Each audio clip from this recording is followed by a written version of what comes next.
I'm lucky enough to work with a really talented bunch of people. And I've just got to tell you, apprenticeships, we won't be in our jobs forever.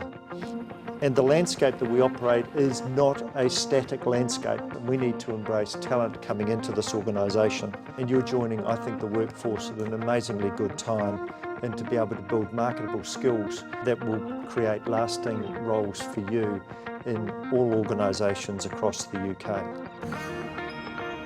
Why was RBS awarded the Investors in Young People accreditation?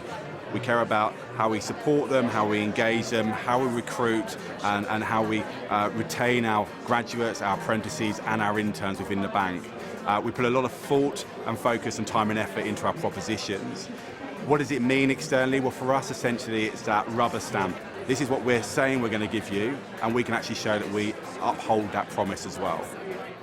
An organisation that has gone through some of the things that RBS has gone through over the last few years could be forgiven for saying, do you know what, we just haven't got the time to be able to focus on developing a whole new programme that brings in people at a different stage of life with a different set of qualifications and finding a way to include them in our future. And I think it's a huge testament to the leadership of RBS that they've said no.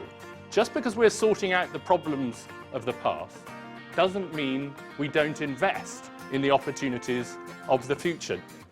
I think that a lot of young people look at the prospect of taking on quite significant loans to go to university, and for many of them that will be the right option, and obviously a degree can help you earn more, and so you can pay back those loans relatively comfortably. But not every young person wants to do that, and some people also, I think, are aware that they learn better if they're working and studying, and an apprenticeship offers you that in a way that obviously a full-time degree doesn't.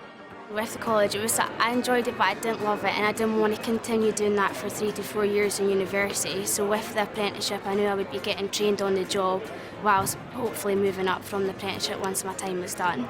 It was limitless. I could keep learning. I could work at the same time while receiving a salary, and I have places to aim for.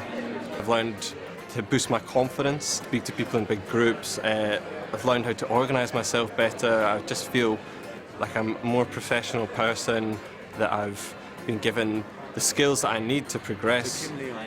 One of the main differences of our apprenticeship proposition versus others is essentially the guys join us for a long-term career. They're not on a short-term contract, they're not just on the programme, they're here on a permanent role to join us and be part of the RBS family.